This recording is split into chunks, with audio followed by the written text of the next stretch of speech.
បាទសូមជម្រាបសួរបងប្អូនដែលនិយមប្រើប្រាស់នៅបណ្ដាញសង្គម Facebook បាទទាំងក្នុងប្រទេសនិងក្រៅប្រទេសជាទីគោរពបាទនិងជាទីនឹករលឹកបាទគណៈសមានេះខ្ញុំបាទសានប៊ុនធឿនបាទក្នុងនាមជាចាងវាងកាសែតសំលេងស្នេហាជាតិបានចុះមកធ្វើសេចក្តីរាយការណ៍ព័ត៌មានផ្ទាល់តែម្ដងតាក់ទងទៅនឹងបាទកម្មករប្រមាណជាង 1000 នាក់បានធ្វើគេហៅថាកោតកម្មបិទផ្លូវបាទតាក់ទងទៅនឹងតកែរោងចក្រថាម្ដងបើកប្រាក់ខែនេះអត់ខែនោះម្ដងបើក20រៀលម្ដងបើក50រៀលបាទអញ្ចឹងហើយពួកគាត់ជួបការលំបាកខ្លាំងបំផុតបាទត្រង់កន្លែងអ្នកខ្លះត្រូវការថវិកាបង់ថ្លៃផ្ទះជួលហើយអ្នកខ្លះថវិកាដើម្បីដោះស្រាយជីវភាពបាទគឺថាគណៈសមានេះគឺថាវេលាម៉ោងជាង10ព្រឹកហើយគឺថាពួកគាត់នៅតែក្រាញនីលហើយដើម្បីទាមទារនៅប្រាក់ខែរបស់គាត់ដែលជាកម្លាំងពលកម្មឥឡូវយើងសូមជួបគាត់តិចបាទកូនស្រីជម្រាបសួរខ្ញុំអត់និយាយបងសុំជួបនេះបាទតាមកបាតកម្មនេះមកក្នុងគោលបំណងអ្វីដែរបាទ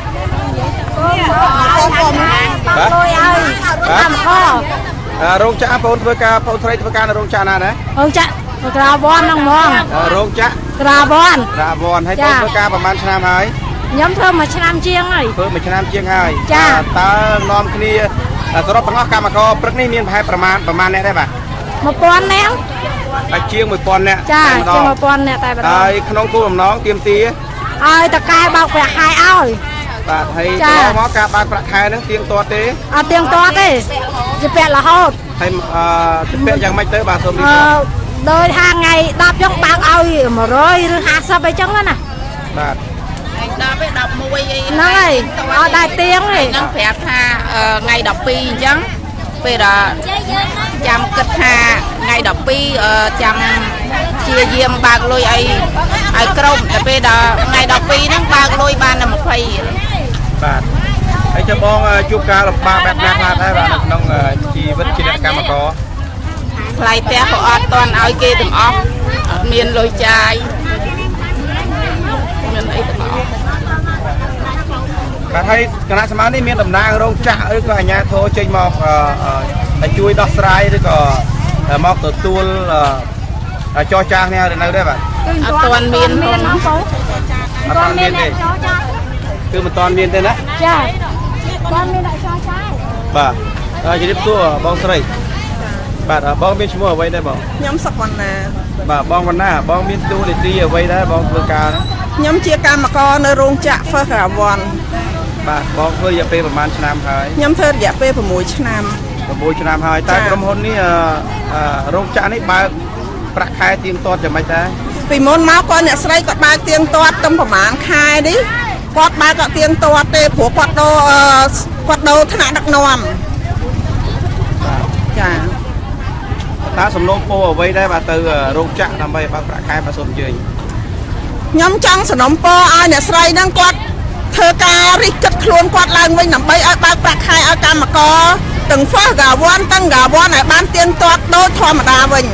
តែប៉ុន្តែខានបើកនេះប្រហែលខែហើយអត់ទៀងទាត់ចាចូល4ខែហើយ4ខែហើយពេលចូលឆ្នាំចូល4ខែហើយចាហើយម្ដងបើកឲ្យប្រហែលទៅម្ដងគាត់បើកឲ្យ100គាត់ជាពាក់50ហើយកម្មករទាំងអស់ពាក់ខែយ៉ាងច្រើនតែ150ហើយគាត់បើកឲ្យ100អញ្ចឹងពេលចូលឆ្នាំគាត់បើកឲ្យ100គាត់ជាពាក់50តែពួកខ្ញុំមកពីចូលឆ្នាំវិញគាត់បើកឲ្យ50បន្តទៀតដល់ពេលចុងក្រោយប្រាក់ខែ4នេះស្រាប់ដល់ថ្ងៃ10គាត់បើកគាត់សនំពរពួកខ្ញុំថាថ្ងៃ12ចាដល់ថ្ងៃ12គាត់បើកទេគាត់ជាពាក់50ទៀតដល់ចុងក្រោយដល់ថ្ងៃបើកលុយស្រាប់ថ្ងៃ13គាត់មកប្រកាសម៉ោង4ដល់ថ្ងៃបើកលុយហ្នឹងម៉ោង4ហើយគាត់មកប្រកាសប្រាប់ថាកម្មករទាំងអស់ក៏សុំបើកតែ20រៀលទេហើយសួរថាខ្ញុំចង់សួរតែអ្នកស្រីហ្នឹងវិញថាតើកម្មករទាំងអស់ហ្នឹងធ្វើការពេញមួយខែយកលុយ$20ហ្នឹងយកទៅធ្វើអីកើតសុំបីកម្មករខ្លះគ្នានៅផ្ទះជួលតើបានលុយណាឲ្យគេផ្ទះជួលគេថ្លៃទឹកថ្លៃភ្លើងសុំបីសម្បត្តិចុះលុយទឹកលុយភ្លើងមែនក៏ប៉ុន្តែបានអ្នកស្រីបើកលុយឲ្យប៉ុណ្ណឹងតើកម្មករទាំងអស់គ្នាបានលុយមកពីណាឲ្យគេមួយចំនួនធំគ្នាជាពាក់ធនាគារ សម្ដីអ្នកស្រីគាត់ហាឡើងគាត់ថាឲ្យពួកខ្ញុំហ្នឹងណាទៅសុំនេះគេទៅឲ្យទៅសុំទោសខាងធនាគារឯកជនទៅហើយសួរថាបើពួកខ្ញុំសុំទោសបានឲ្យអ្នកស្រីជួសមកឲ្យពួកខ្ញុំទាំងអស់គ្នាទៅសុំទោសខាងធនាគារទៅចាបាទអរគុណច្រើនបងស្រីបាទតែខ្លះនេះបាយទឹកហើយនៅបាទនៅទេបងនៅទាំងអស់គ្នាបាទយើងឃើញថាគណៈសមានេះគឺថាកម្មករកម្មការនីរបស់យើងគឺថានៅឈរលើឈរក្រោមកម្ដៅថ្ងៃបាទនៅក្រុងតាខ្មៅតែម្ដងបាទហើយឃើញពួកគាត់យើងដឹងហើយជីវភាពរបស់ពួកគាត់ភាគច្រើនហូបបាយជាមួយតែលះហាលបាទហើយជួបការលំបាកមែនទែនហើយយើងឃើញថាស្មានេះគាត់រកទទួលទានបាយហើយយើងគិតថានេះគឺជាកម្រិតមួយដែលថាគាត់ធ្វើការគាត់សុំតែពលកម្មរបស់គាត់ទេសុំតែបើកប្រាក់ខែរបស់គាត់ទេបាទហើយសុំសួរតិចមើលបងប្អូនស្រីហើយខ្ញុំចេះពីពីទេហើយបងស្រីតើមកនេះទៀមទាអ្វីដែរខ្ញុំមកទៀមទាចង់បានប្រាក់ខែកម្លាំងញើសឈាមរបស់ខ្ញុំទេអត់សូមឲ្យតកែរោងចក្រនឹងបើកឲ្យគ្រប់ចំនួនបើកទៀងពេលថ្ងៃ10ព្រោះខ្ញុំធ្វើការរាល់ថ្ងៃនៅតែជួលទេត្រូវការស៊ីចាយទៅដោះគោកូនអីចាំកូនចាំអីនៅស្រុកបងហើយដល់ពេលគេអត់បើកឲ្យ4ខែអញ្ចឹងឲ្យជួបការលំបាកទេក្នុងការបងថ្លៃផ្ទះជួលលើគេចាជួបការលំបាកអីបញ្ហាឆ្ពាក់គេទៀតអត់មានលុយសងគេចាបងនាគាហងថ្ងៃ10ចារងថ្ងៃរស់ទាំងតដទេការចុះមិនអីបងស្រីខ្ញុំក៏អញ្ចឹងដូចតែគាត់ដែរហ្នឹងមកធ្វើការនៅខេត្តណាដែរបាទខ្ញុំអ្នកនៅខេត្តកណ្ដាលហ្នឹងខេត្តកណ្ដាលតែម្ដងហើយបើសិនជាគេមិនបើកឲ្យតែយើងជួបការលំបាកបែបណាខ្លះដែរនិយាយរួមចាយវានៅក្នុងផ្ទះហ្នឹងផងហើយចាយធ្វើការជាប្រចាំថ្ងៃហើយលុយចាពាក់លុយធនាគារតែអញ្ចឹងត្រូវការបានលុយហ្នឹងមកបងហើយបើគាត់អត់បើកឲ្យទៀងអញ្ចឹងផងហ្នឹងហើយគាត់បើកឡើងគ្នាបាន100ជាងឯបានហើយបើកឡើងឲ្យបើកឲ្យ20រៀលសិនបានឲ្យទៀតទូគាត់ទៀតគាត់ឲ្យទឹកបាយភ្លើងទៀតបាទអាណិតណាបងប្អូនដែលនិយមប្រើប្រាស់នៅបណ្ដាញសង្គម Facebook ហើយសម្រាប់ពលករយើងនៅប្រទេសកូរ៉េដែលមានភពស្នានៅប្រទេសកូរ៉េនឹងបានប្រាក់ខែថ្លៃរីឯទៅថៃនឹងក៏បានប្រាក់ខែមធ្យមផងដែរមួយងុំកម្មករនៅស្រុកខ្មែរយើងនេះ4ខែហើយហ្នឹងគឺថាมันបើកឲ្យគ្នាម្ដង20ម្ដង30បាទគេថាជួបការលំបាកមែនទែនហើយតើបងប្អូនស្រីសំណូមពរអ្វីទៅដល់តកែរោងចក្រម្ចាស់រោងចក្រនេះទេបាទខ្ញុំសំណូមពរឲ្យគាត់បើកប្រាក់ខែឲ្យទៀងថ្ងៃមិនលើសពីថ្ងៃ10បើបានមុនថ្ងៃ10ក៏ល្អដែរសំណូមពរឲ្យគាត់បើកមកឲ្យគ្រប់ប្រាក់ខែដែលពួកខ្ញុំធ្វើមកបានរាល់ខែហ្នឹងហើយសំណូមពរទៅប្រមុខរដ្ឋាភិបាលបន្តិចមើលបាទគីឡូថ្នាក់ដឹកនាំគាត់ជួយសម្របសម្រួលយ៉ាងម៉េចឲ្យមើលរោងចក្រនេះបាទឡើងទៅចេញតែយោបល់ទៅមើលបាទអរគុណបងប្អូនបាទហើយយើងឃើញហើយបាទគេថាជីវិតជាកម្មករបាទការធ្វើកោតកម្មនេះបាតកម្មនេះគឺថានៅមុខរោងចក្រតែម្ដងជាមួយខ្ញុំទៅថតរោងចក្រនេះតែម្ដងបាទរោងចក្រនេះភាគច្រើនធ្វើរោងចក្រផលិតអីគេបាទផលិតសម្លៀកបំពាក់ទៅប្រទេសណាដែរទៅសហរដ្ឋអាមេរិកទៅអីណាឥណ្ឌាណាបាទតកែចិនឬក៏តកែជនជាតិកូរ៉េបាទអរគុណណាស់ឥឡូវយើងឃើញនេះកម្មកររបស់យើងបាទនេះឃើញកម្មកររបស់យើងស្មានេះគឺថាគាត់ត្រូវការទទួលទានឥឡូវសូមអញ្ជើញបាទមើលនេះជារោងចក្រកាត់ដេរបាទរោងចក្រកាត់ដេរសម្លៀកបំពាក់កាវ័នបាទបងប្អូនឃើញហើយនេះមើលគាត់អង្គុយពីមុខរោងចក្រហ្នឹងតែម្ដងបាទនេះរោងចក្របាទបងប្អូនឃើញហើយនេះរោងចក្រកាត់ដេរសម្លៀកបំពាក់បាទក្រុមហ៊ុន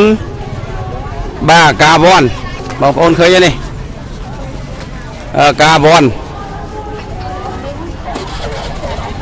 បាទគឺថាស្ថិតនៅផ្លូវលេខ210ភូមិព្រែកសំរោងសង្កាត់តាខ្មៅក្រុងតាខ្មៅនេះបងប្អូនឃើញហើយបាទបងប្អូនឃើញហើយនេះបាទសង្កាត់តាខ្មៅមានន័យថារោងចក្រព្រែកសំរោងសង្កាត់តាខ្មៅក្រុងតាខ្មៅខេត្តទៅគួរឲ្យអាណិតអាសូរមែនទែនគឺថាដោយសារតអង្គុយទៀមទាប្រាក់ខែរបស់ខ្លួនបាទហើយយើងមើលទៅ គួរឲ្យសង្វេគណាបងប្អូនគួរអាណិតហើយស្មើនេះបានបាយទឹកហើយនៅបងស្រីអត់តាន់បានបាយទឹកអីទេបាទ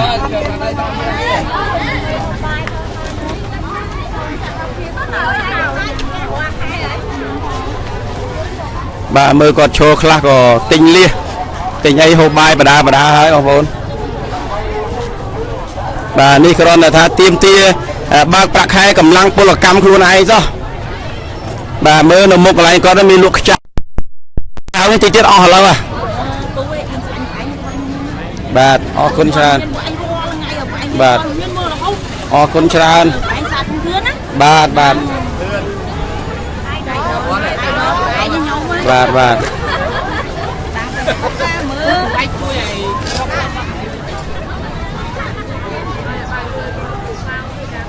បាទមើលគួរអាណិតកម្មករកម្មការនីខ្មែរយើងបងប្អូនឃើញអង្គុយបាទដាច់បាត់ហើយអង្គុយហ្នឹងគឺថានៅមុខរោងចក្រតែម្ដងគឺថារោងចក្រកាវស្ថិតនៅភូមិព្រែកសំរោងសង្កាត់តាខ្មៅក្រុងតាខ្មៅខេត្តកណ្ដាលបាទបងប្អូនឃើញហើយអញ្ចឹងរូបភាពនេះក៏ផ្ញើជូនបាទទៅពលករខ្មែរយើងនៅប្រទេសកូរ៉េឃើញថាអាណិតបណ្ណាអស់នៅខាងក្នុងមានទៀតហ៎បាទមានមកយកក្នុងទៀតជាបាទនៅខាងក្នុងក៏មានដែរបងប្អូនឃើញហើយបាទមើលគាត់អង្គុយហើយបាទយើងមើលទៅខ្លះអង្គុយអស់សង្ឃឹមមើលគាត់អស់សង្ឃឹមហើយមិនទេបងស្រីខានបើកប្រាក់ខែប្រហែលខែហើយប្រហែលខែហើយបងពីខែហើយអើយខែមុនថាបើកចពាក់ហើយបើកឲ្យនេះទៀតនៅតែខែហ្នឹងឯងបាទចៃសំណូមពោយ៉ាងម៉េចទេបានប្រាក់ខែ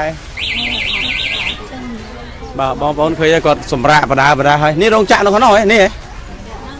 នេះជារោងចក្រតែម្ដងបងប្អូននេះរោងចក្រកាវ័នបាទផ្សាយផ្ទាល់បាទនេះគឺជារោងចក្រកាវ័នបងប្អូនឃើញនេះហើយខ្ញុំចូលមកថតតិចដើម្បីឲ្យឃើញសកម្មភាពតើនៅក្នុងប្រទេសយើងវាពិបាកបែបណាព័ត៌មានចឹងបានខ្ញុំសានមន្ទិនចុះមកផ្សាយផ្ទាល់តែម្ដងបាទហើយមើលបងអូនស្រីមានពោះមានពងទៀតបាទបងអូនស្រីឈ្មោះអីដែរអូនអាណិតបងបាទអាណិតហើយមានផ្ទៃពោះទម្ងន់ប្រហែលខែហើយ7 ខែហើយធ្វើការរោងចក្រនេះប្រហែលឆ្នាំហើយ2 ឆ្នាំជាងហើយប្រាក់ខែគេបើកអសល់ប្រហែលដែរមើលទៅអត់សូវសល់ទេព្រោះអីចាត់ចែងទូទាត់ហើយខែនឹងតកែអត់បើកឲ្យទៀតខែនេះអត់បើកឲ្យទេចាគាត់ពជាពេលហើយចឹងបងអូនសំណូមពោទៅតកែម្ចាស់រោងចក្រនឹងតិចមើលបងអូនស្រីហើយមានពោះមានពងទៀត7 ខែទៀតម្ចាស់ថ្លៃហើយខ្ញុំសំណូមពរឲ្យតកែរោងចក្របើកប្រាក់ខែឲ្យកម្មករឲ្យបានទៀងទាត់ឲ្យបានគ្រប់គ្រាន់កុំឲ្យជពាក់កម្មករមួយខែហើយមួយខែទៀតឥឡូវខែហ្នឹងគឺពជាពេលបើសិនជាមិនបើកទៀងទាត់ទៅដូចជាបងអូនមានពោះមានពងអីចឹងផងខំតស៊ូមកធ្វើការអញ្ចឹងតើជួបការលំបាកយ៉ាងម៉េចដែរបងអូនស្រីជួបការលំបាកក្នុងការចាត់ចែងទូទាត់ប្រាក់ខែជើបន្ទប់ជួលទឹកភ្លើងអីហ្នឹងគឺអត់មានលុយឲ្យចាស់ទេបាទរាល់ថ្ងៃនៅផ្ទះជួលនៅណាបងស្រីនៅទឹកខ្មៅហ្នឹងនៅទឹកខ្មៅទេណាបាទអរគុណហើយសំណូមពរឲ្យរដ្ឋាភិបាលតិចមកបងស្រីដើម្បីឲ្យក្រុមហ៊ុននឹងឆាប់ដោះស្រាយសំណូមពរឲ្យរដ្ឋាភិបាលមកជួយដោះស្រាយឲ្យកម្មករយើងទាំងអស់គ្នាហ្នឹងឲ្យបានបើប្រាក់ខែទៀងទាត់កុំឲ្យបាក់ដូចខែហ្នឹងទៀតបាទអរគុណច្រើនបងស្រីណាជូនពរសុខភាពល្អបាទនេះគឺជាសម្ដីបងស្រីអាណិតកម្មករមានតែគាត់មានពោះមានពងរហូតដល់7 ខែ 7 ខែហើយគាត់ខំតស៊ូលក់ពលកម្មរបស់គាត់ធ្វើការហើយបើសិនជាតកែមិនបើកប្រាក់ខែឲ្យទៀងទាត់ទេគាត់ជួបការលំបាកយកថវិកាទៅដោះស្រាយផ្នែកជីវភាពក្រុមគ្រួសារខ្លះក៏បង់ថ្លៃផ្ទះជួលហើយខ្លះទៀតទៅក៏លេងតុងទីនខ្លះទៀតទៅក៏បង់ការធនាគារខ្លះទៀតក៏ផ្ញើទៅស្រុកខ្លះទៀតក៏ចិញ្ចឹមកូនចិញ្ចឹមគ្រួសារបាទយើងមើលទៅគួរឲ្យសង្វេគណាបាទនេះរោងចក្រនេះអញ្ចឹងសូមឲ្យអង្វរតកែអើយបើកប្រាក់ខែឲ្យបងប្អូនទៅ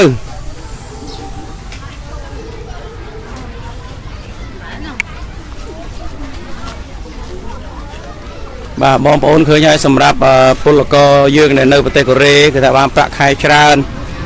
chạp pi một pon rồi tập pi pon là ri ai Polaco nó không cam mà con nó Tây Campuchia bao dương ban trâm tầm rồi chiếng hay kia mình ba coi tiết hay tầm mình ba gói chụp ca làm bãi tràn mình tên và khơi nhai còn show chung nâng mà dừng mơ từ bạc này mơ này mà nứt hay mơ còn hộp bài nâng lia bom ôn mơ còn cho chung cái này hộp bài thầy bạn ấy hộp bài bao giờ đây bạn ấy hộp bài à và thầy chân nó to su nó mau một má đấy mà tử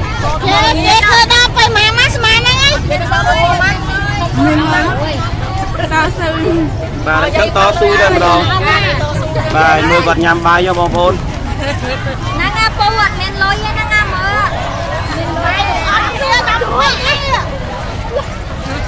bà cười nhá bài mưa tây mà ăn đống này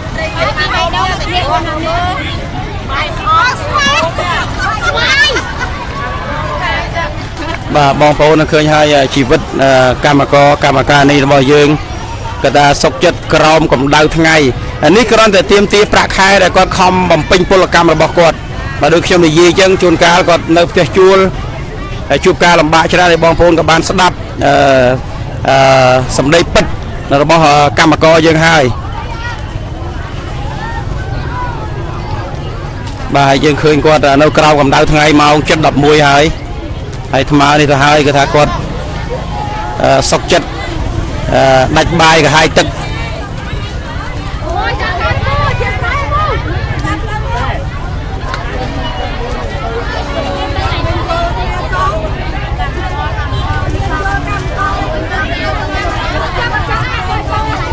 bài mơ con chặt sao ấy bốn thấy bạn bài tấc lớn toàn bài đi ta bốn thấy thưa nó mau mà má đấy mới tử ai bỏ bốn con đây chẳng không chân to su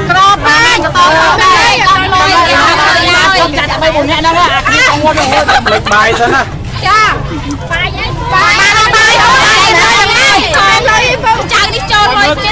có vẻ mỗi tay mỗi tay mỗi nuôi mặc ba coi bà bỏ bốn cười cô xong tầm một người sẽ không còn lại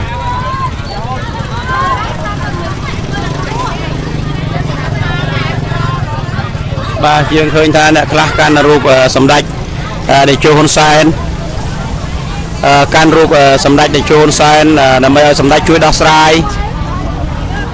bà hay thật lâu mà đông theo sầm đạch để cho hôn sen tiết bà không đặt máu cứ thực đây vào sầm đạch tiết bà chẳng hay xô mồiยังไม่ได้พูดมาเพื่อตั้งปีเมาประมาณนี้เป็นไหมตั้งปีเมาเปิดปรักบองตั้งปีเมาเปิดปรักจ้าตาคณะสมาชิกมีตำนานโรคจะกาบอนนั่งมาดอกสลายให้เราคือมีนพองบองมีนพองจ้าจังโคนกระทานเพื่อโกตกรรมนี่เราดอลมองประมาณได้ป่ะเบอร์เตอร์มีนเกมมาดอกสลายไอ้บองจังมีนเขาไปหุบตะไคร้เนอะตอนมันเขาไปบองในต่อสู้ให้อัดเมียนลอยเต็งไอฮอบเตะบองเอ้ยโปรตการบาปราคายเอาเรายังเมียนลอยนาเต็งใบฮอบเมียนเต้ต่อสู้เนี่ยเมียนเต้ต้มปุกออกกองช่วยโอนห้องthầy cho mấy cái bài chơi chữ tiết đó dạ thầy ôn mua mấy đây bà mua gì vật cái khăn ba cái còn mang ấy con tha bao ở ngay ti đập pi ở đó ngay ti mãn thì ngay đầm pơ ngay ti đầm pơ lại toàn bao thôi bà cái bạn bác ơi ta chụp ca làm bạ chẳng mấy thế đâu không đo sai chụp thiệp bạn ba ở tha chè chua là miền lôi bong ở cái ở nơi tiệt cái thà miền lôi ở cái ở hơi quan tranh từ lương ngay mà ngay pram pon lại chè chua hay nam muối ở lôi nhà cồn ở mai cha tiệt nơi sọt hay ấy hộp luôn ai như vậy tới cả chứ ở miền lôi tên nam lên thôi cái tay cha bị bạ cho nên nó bong tay ở ba lôi ai bị bạ cho nên thiệp hay là phun rơi sầm nôm po với tàu đi ra tham bị ba đôi chi mà cha rung chắc to tay mà đòn sôm sầm nôm po ai đi រដ្ឋាភិបាលហ្នឹងជួយដោះស្រាយកូនចៅដូចថាឲ្យគាត់បើកប្រាក់ខែឲ្យទៀងទាត់មកអញ្ចឹងកូនចៅអត់មានលុយទិញបាយទិញអីហូបទេឧបត្ថម្ភគ្រួសារទេមានតែការងារហ្នឹងហើយដែលអាចឧបត្ថម្ភគ្រួសារបានឲ្យបើគាត់បើកលុយឲ្យអញ្ចឹងមានលុយណាទិញអីហូបតែប៉ុណ្ណឹងបាទអរគុណច្រើនហើយបងស្រីមានអីចង់និយាយទេបាទសូមអញ្ជើញបាទយើងឃើញហើយកម្មករយើងធ្វើកោតកម្មតាំងពីព្រឹកបាទតាំងពីព្រឹកតែម្ដងហើយយើងឃើញថាអ្នកខ្លះកាន់រូបសម្ដេចតេជោហ៊ុនសែនហើយសង្ឃឹមថាប្រមុខរដ្ឋាភិបាលបាទសម្ដេចតេជោហ៊ុនសែននឹងគេហៅថាចាត់ការបាទដោះស្រាយនៅកង្វល់គេហៅថាទុកលំបាករបស់ពលករកម្មកររបស់យើងបាទខ្លះឃើញដាក់ទឹកដាក់អីមកហើយមិនចឹងបងស្រីបាយទឹកអីហើយនៅហើយបំរុងធ្វើរហូតដល់ពេលណាដែរបាទ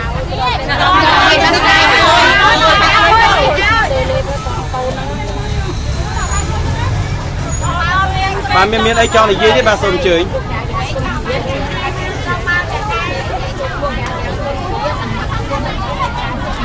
បាទយើងឃើញថាគាត់បិទផ្លូវតែម្ដងបាទហើយយើងឃើញនេះខំមិនតែមកគឺថាមានការបិទផ្លូវតែម្ដងហើយយើងឃើញថាវេលាមកជិត11រសៀលថ្ងៃត្រង់ហើយយើងអត់ទាន់ឃើញតំណាងរោងចក្រឬក៏តំណាងរដ្ឋាភិបាលមកដោះស្រាយនៅឡើយទេបាទហើយយើងឃើញថាក៏មិនមានការបំបែកឲ្យនៅមកអតេះគាត់នឹងគឺថាមានលះហើយយើងឃើញមានសមត្ថកិច្ចដូចជាមិនមានដាក់កម្លាំងអីធំដុំអីទេគាត់ក៏សង្កេតមើលតែប៉ុណ្ណោះទេបាទ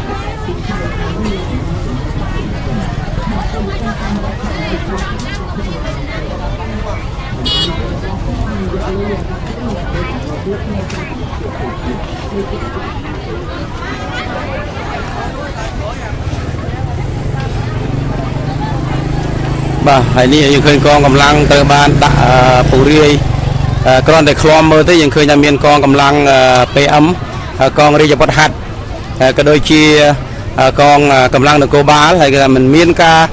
គេហៅថាបំបែកឬក៏ការរារាំងអីទេគាត់មកជួយសង្កេតមើលការសម្រួលតែប៉ុណ្ណោះទេបាទ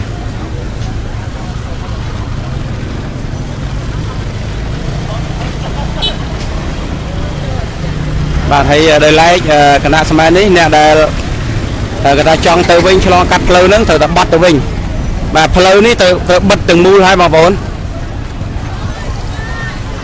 បាទគេថាទៅមិនបានទេផ្លូវនេះដោយសារតែកម្មករយើងគាត់បិទនៅមុខរោងចក្រតែម្ដងបាទនេះកន្លែងដែលមានមលុបគាត់ឈោជ្រោកមលុបបាទហើយខ្លះក៏ទុកមុខសងត់សងាត់មែនតើ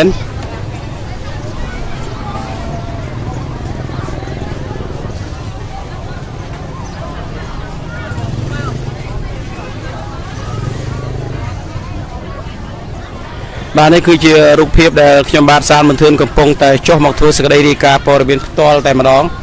បាទតាក់ទងទៅនឹងក្រុមហ៊ុនកាវ័នគេថាបើកប្រាក់ខែជាពាក់កម្មកររហូតបើកខែនេះជាពាក់ខែនោះបើកខែនេះជាពាក់ខែនោះ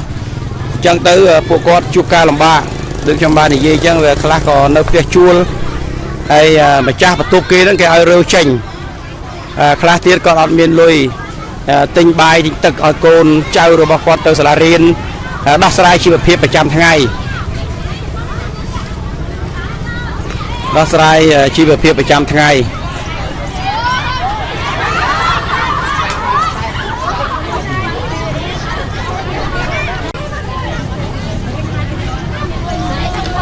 បាទផ្លូវនេះគេថាបិទតែម្ដងមានផ្លូវបិទផ្លូវតែម្ដងបងប្អូនហើយខាងសមត្ថកិច្ចនេះគេថាគាត់នៅមួយក្រុមខាងនោះទល់មុខខាងនោះ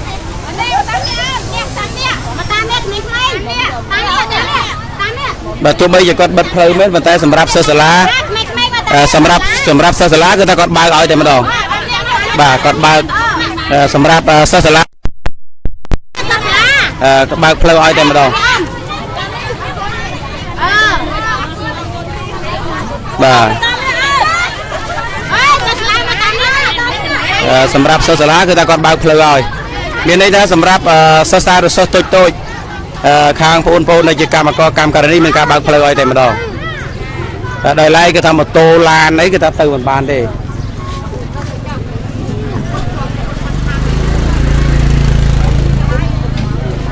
សុំ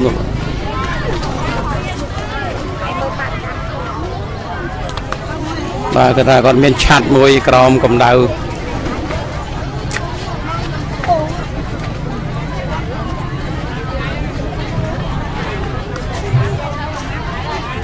បាទបងប្អូនរូបភាពនេះមើលទៅគួរឲ្យសង្វេគណាបងប្អូនបាទគេថាគួរឲ្យសង្វេគមែនទែនហើយយើងឃើញថាឈរក្រោមកម្ដៅអង្គុយក្រោមកម្ដៅថ្ងៃកម្មករយើងខ្លះក៏គាត់មានឆាត់ខ្លះទៀតទៅជ្រកនៅក្រោមដើមឈើនេះហើយគេហៅថាកម្មករជីវិតជាកម្មករហើយបងប្អូនដែលជាពលករដែលមានផលវាសនាបានជាប់ទៅធ្វើការនៅប្រទេសកូរ៉េដែលបងប្អូនធ្លាប់ពីមុនធ្លាប់តែធ្វើជាកម្មកររោងចក្រកាត់ដេរហើយបងប្អូនបានប្រឡងជាប់ទៅប្រទេសកូរ៉េប្រាក់ខែបានច្រើនគឺថាបងប្អូនមើលរូបភាពដែលបងធ្វើការផ្សាយផ្ទាល់នេះសឹងតែខ្លោចចិត្តអាណិតដល់កម្មការនីយើងមែនទែនហើយពិសេសគឺបងប្អូនដែលជាពលករនៅប្រទេសថៃនៅប្រទេសម៉ាឡេស៊ីអីចឹងដែលគាត់ទៅធ្វើនៅស្រុកគេយ៉ាងណាក៏គ្រាន់បើជាងបើទោះបីតែគាត់មិនចំណាក់ស្រុកទៅប្រទេសគេ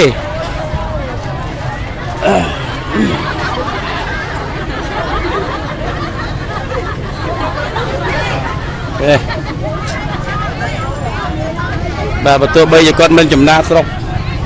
ទៅប្រទេសគេក៏គាត់ពិបាកតែធ្វើនៅក្នុងស្រុកយើងហើយពិបាកនឹងបានប្រាក់ខែបាទដូចខ្ញុំនិយាយយើងគាត់បានផ្ដល់បទសម្ភាសន៍ខ្ញុំថាគាត់ថាអត់មានលុយបងថ្លៃតេស្តជួលអញ្ចឹងទៅម្ចាស់បន្ទប់ជួលគេឲ្យរើបន្ទប់ចេញបាទហើយទី2គឺអត់មានលុយទិញចំណីឲ្យកូនហូបបងថ្លៃទឹកបងធនាគារបាទខាងនេះក៏ថាអត់មានលុយបងអីមានលុយបងទិញត្រកគោឲ្យកូនហើយកូនប្រហែលដែរកូនក្រៃកូន2ដៃស្រទាន1បើ1បាទអញ្ចឹងគេខានបើកឲ្យប្រហែលខែចំខែហ្នឹងឯងខែហ្នឹងឯងមួយខែជាពាក់50នៅជាពាក់ទៀតនិយាយមួយខែជាពាក់50ពាក់ដល់រហូតតែម្ដងចាជា3ខែហើយ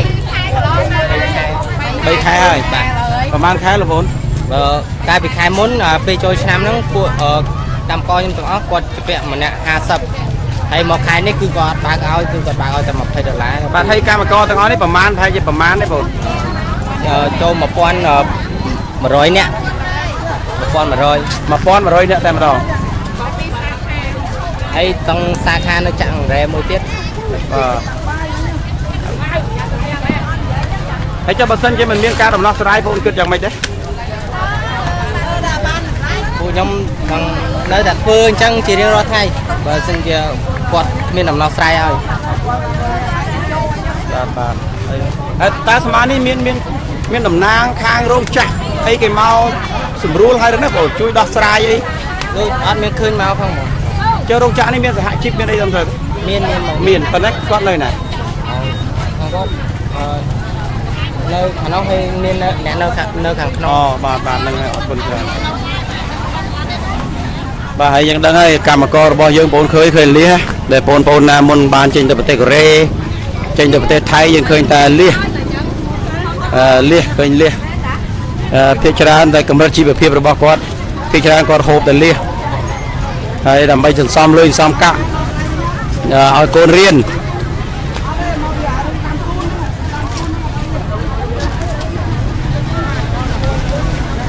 បាទហើយខាងនេះក៏ចង់មកដែរប៉ុន្តែមកទៅមិនរួច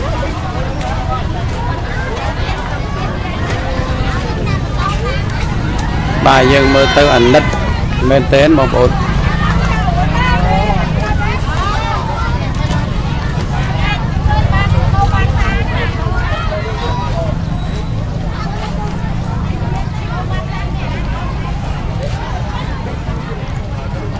បាទហើយខ្លះក៏គាត់ចូលទៅក្នុងខ្លះនៅខាងនេះទៀតបងប្អូនច្រើនមែនទែនហើយមើលខាងនេះនៅក្រាញនាលបាទបងប្អូនឃើញនេះ កំពុងធ្វើការកោតកម្មកម្មករប្រមាណជាង 1000 នេះកោតកម្មនៅផ្លូវលេខ210ភូមិព្រែកសំរោងសង្កាត់តាខ្មៅក្រុងតាខ្មៅខេត្តកណ្ដាលហើយនេះឈ្មោះថារោងចក្រនេះកាវ័នបាទរោងចក្រកាវ័នតែម្ដង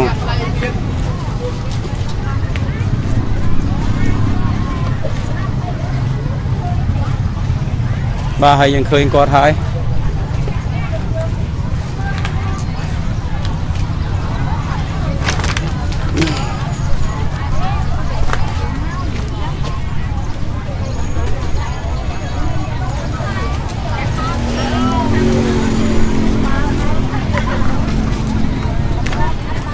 បាទនេះជីវិតជាកម្មករបងប្អូនឃើញហើយ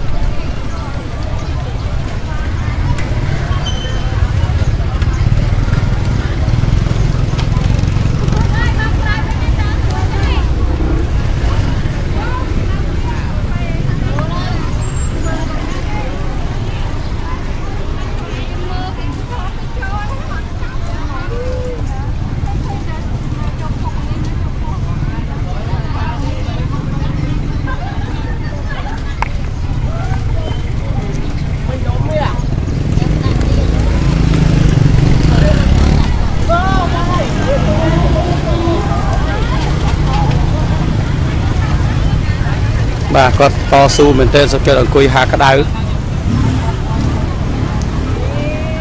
បាទខ្លះទៅក៏ក្តៅគាត់ចូលទៅក្នុងដើម្បីរកកន្លែងដើមឈើមលុបដើម្បីជ្រក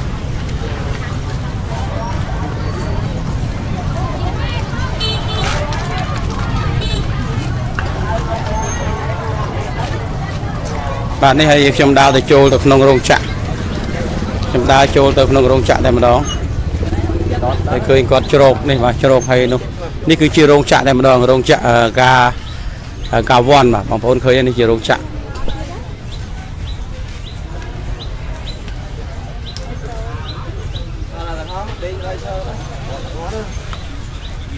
បាទកន្លែងនេះដោយសារតែមានដើមឈើមលុបគាត់ជ្រកមលុបបាទខ្លះក៏ជ្រកមលុបបាទសរុបទៅជាង 1000 នាក់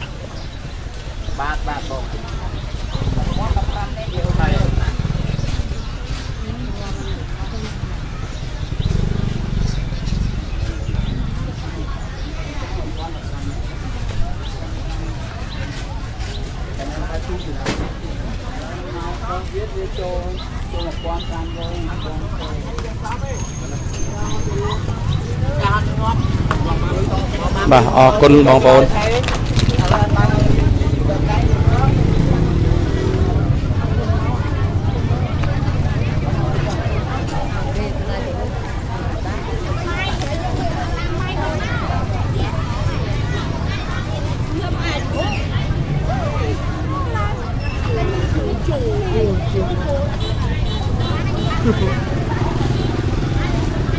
ហើយយើងទៅគួរឲ្យអាណិតណាបងប្អូន